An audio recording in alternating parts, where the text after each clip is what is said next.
Yo, kamusta ang lahat? Welcome sa isang edisyon ng Sir Lupet TV kung saan ang mga mahirap ay dumadali at ang mga madali ay humihirap. Kamusta ang lahat? This is Sir Lupet at narito ang ating maiksing GenMat reviewer para sa monthly exam.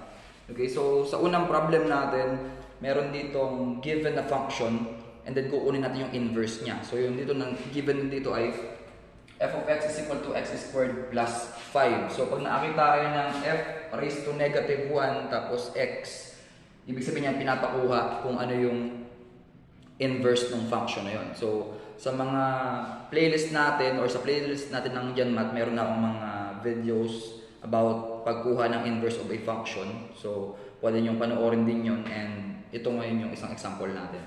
So, kapag ganito, ang first step is gagawin natin y yung f of x. So, yung f of x gagawin mong y is equal to x squared plus 5. So, pag nagawa mo na yun, napalitan mo na yung f of x ng y, ang susunod mong gagawin is pagpapalitan mo sila ng pwesto yung x and y. So, kung nandito yung y at nandito yung x, so magpapalit lang sila ng pwesto. So, mangyayari dito yung x and then dito yung y squared plus 5. So, yung plus 5, dun pa rin siya sa kanan. Okay? Now, kapag napagpalit na natin sila, ang next step na gagawin is dapat mahiwalay itong positive 5. So, para mahiwalay yung positive 5, magsusubtract tayo ng 5 from both sides of the equation. So, minus 5 tayo dito, tapos minus 5 din sa kabila.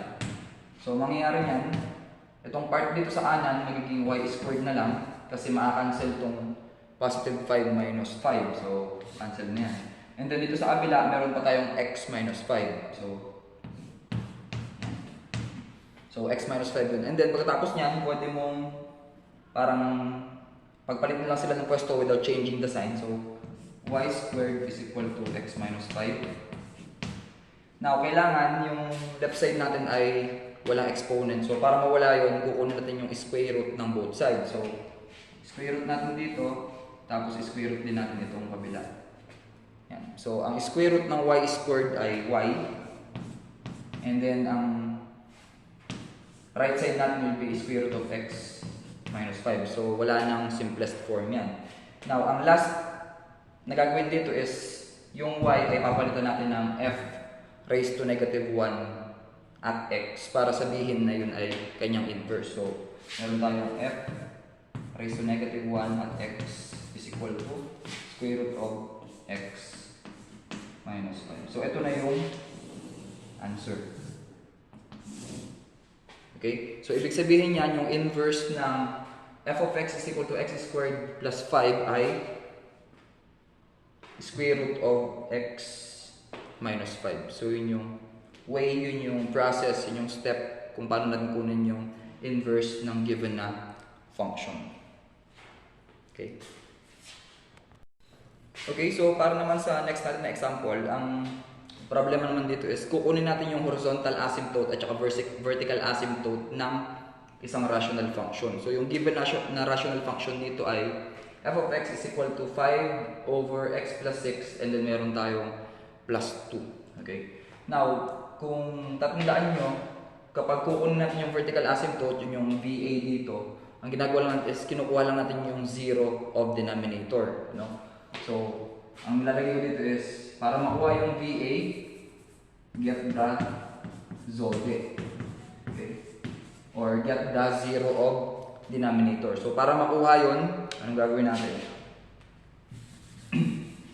So, para makuha yun, kunin lang natin yung mismong denominator niya which is x plus 6.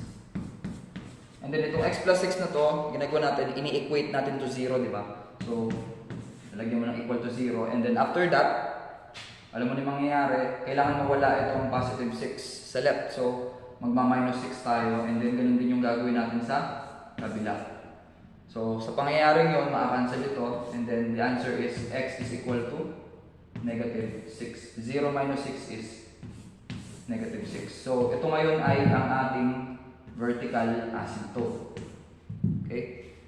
So, x is equal to negative 6. Now, paano naman kunin yung horizontal asymptote niya? So, take note, kapag yung rational function natin is under ng case 1, di ba? Kapag wala itong plus 2 na yan, kapag wala to, so, pwede mong sabihin agad na ang kanyang horizontal asymptote ay y is equal to 0. So, but since merong plus 2 dyan, so nangyari lang, yung 0 na yon magpa-plus 2 lang tayo doon. So, for horizontal asymptote, na supposedly yan ay y is equal to 0, ang gagawin natin is kukunin natin yung plus 2 na nakadagdag. So, plus 2. Ibig sabihin yan, yung graph mismo ng rational function is aakyat lang siya ng 2 units. Yun. So, ang horizontal asymptote will be y is equal to 0 plus 2 is 2. So, yun yung sagot. So, the given is f of x is equal to 5 over x plus 6 plus 2. To get the vertical asymptote, get the 0 of denominator. Kunin mo yung x plus 6. So, ito na yun. And then, equate natin siya sa 0. And then, after that, mag-subtract tayo ng 6 from both sides of the equation. And makakancel na yun. So, ang matitira sa left is x. And then, sa kabila, 0 minus 6, that is negative 6. So, that is our vertical asymptote.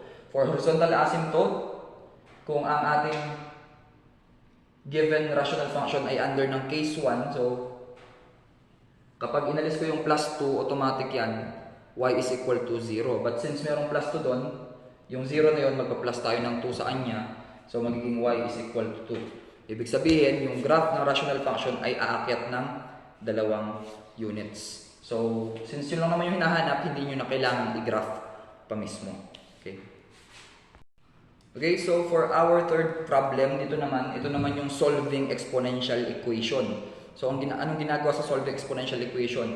Sinosolve natin yung value ng x dyan sa left and right side of the equation na kapag yun ay pinalit natin, magiging equal yung mismong exponential equation. So, para gawin yun, i-observe muna natin, we have 9 and 27. So, ano yung number na pwedeng maging base nila pareho? So, para di na tayo mag-isip ng matagal, 9 is pwede maging 3 squared and then yung 27 ay pwede maging 3 cube. So, isusulat natin yun. So, 9 is 3 squared and then yung 27 naman ay 3 cube. Ibig sabihin ng 3 squared is 3 times 3, 9. Ibig sabihin ng 3 cube is 3 times 3, 9 times 3, 27. So, ang goal natin dapat magkapareho yung base nila.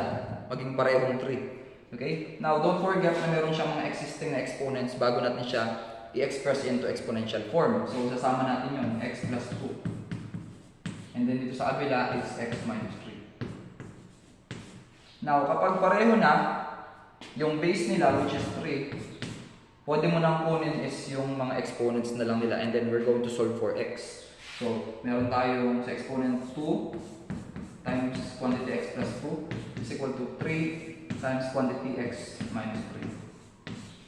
Yan. So, kinuha na natin yung mga exponents nila.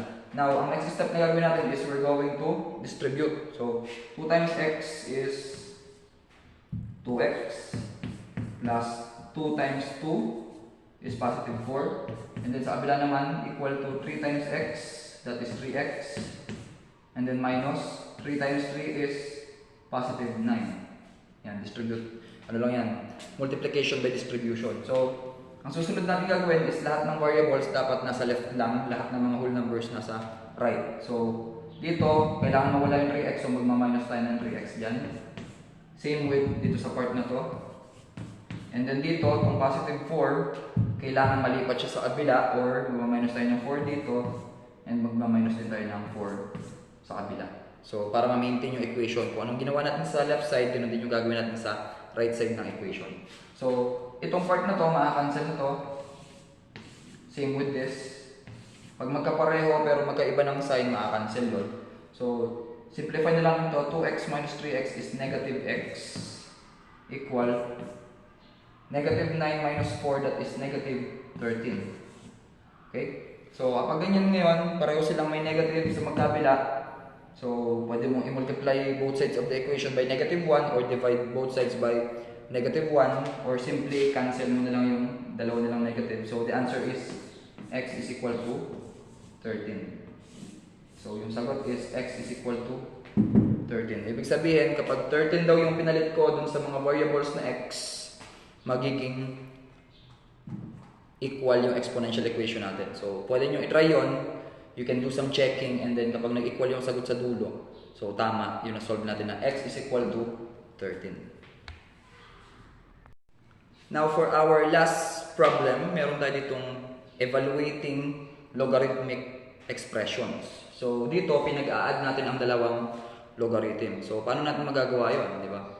So, para magawa natin yon, kunin muna natin yung value nitong logarithm of 64 to the base of 4 at logarithm of 625 to the base of 5. Kapag nakuha natin yon, ang next step na gagawin natin is we're going to add the two logarithms. So, para magawa yun, pwede natin ilagay muna dito is yung 4 daw ang ating base and then merong answer na 64. Then, ang tanong is ano dapat yung maging exponent niya para maging 64. So, ano dapat ang exponent ng 4 para maging 64. Sa kabila naman, meron tayong 5 as our base is equal to 625. Now, the question is, ano dapat ang maging exponent ng 5 para maging 625? So, lalagyan natin nila ng x. Okay? So, ibig sabihin, yung mga logarithm or mga logarithmic form nila, ginawa muna nating exponential form. So, ito, pwede nating express as 4 raised to x and then 4 raised to what? Ano dapat ang maging exponent ng 4 para maging 64? So, meron tayong 4 times 4, 16 pa lang yun. And then, times 4 ulit, magiging 64 na siya. So, meaning 3. So, 4 times 4 is 16, times 4 is 64. Sa kabila naman, 5 raised to x is equal to 5 pa rin. Now, ano dapat yung maging exponent ng 5 para maging 625? So, 5 times 5 is 25, times 5 is 125, and then times 5 is 625. So, meaning 4. So, and kapag ganun, kompleto na, same na yung base nila na 4, same na rin na 5. So, meron tayong x is equal to 3 at x is equal to 4. Now, yung nasolve natin na dalawang logarithm na yan, ang gagawin daw is we're going to add them. We're going to add the 2. So, mangyayari niyan 3 plus 4. So, the answer is 3 plus 4, 7. So, yung sagot doon sa question mark doon sa taas ay